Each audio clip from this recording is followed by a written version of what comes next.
बैयत कई बेसां दिल जो हथ न मिलाईंदुसे।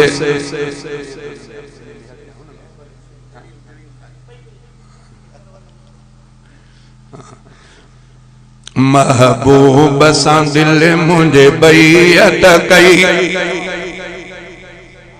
बेसां दिल जो हथ न मिलाईंदुसे। मुखे मुरसल दे हसना जो कसम सदा मदह मुहम्मद गाईंदुसे।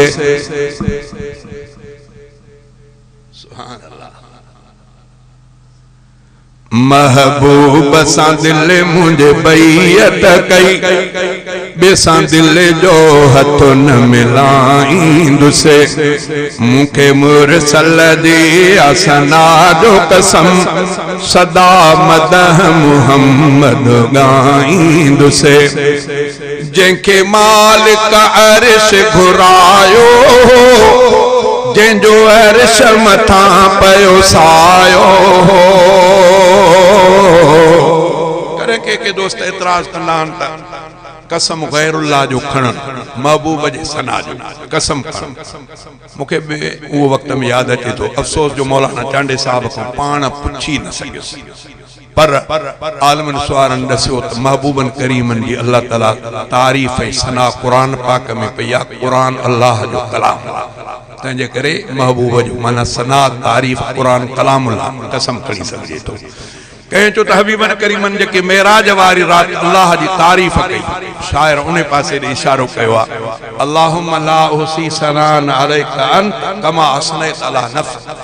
हबीबन करीमन के जन अल्लाह से फरमायो तो मुझी तारीफ करते हैं रब मां तुझी तारीफ केड़ी कयां जंहिं तारीफ जो तू पाण लायक हुआ तोखे पाण खे तारीफ ओने तारीफ कसम हबीबन करीमन जी उहा सना जंहिं मूंखे महबूब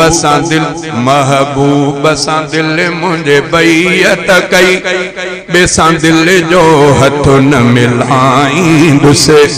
मुखे मुरसल दे असना जो कसम सदा मदह मुहम्मद गाईंदुसे। जंहिंखे मालिक अर्श घुरायो जंहिंजो अर्श मथां पयो सायो।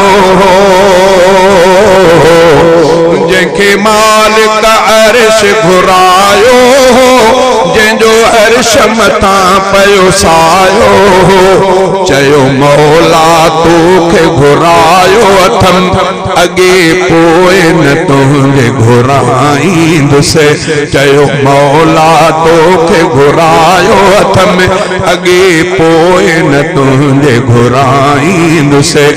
जहिड़ो सूरत में तहिड़ो सीरत में तहिड़ो हिकमत हिल्म बसीरत में।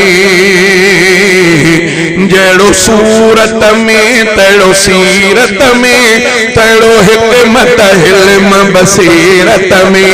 अहिड़ो को न थियो न को थियणो आहे अहिड़ो को न थियो न को थियणो आहे न को अहिड़ो कंहिंखे भाईंदुसे।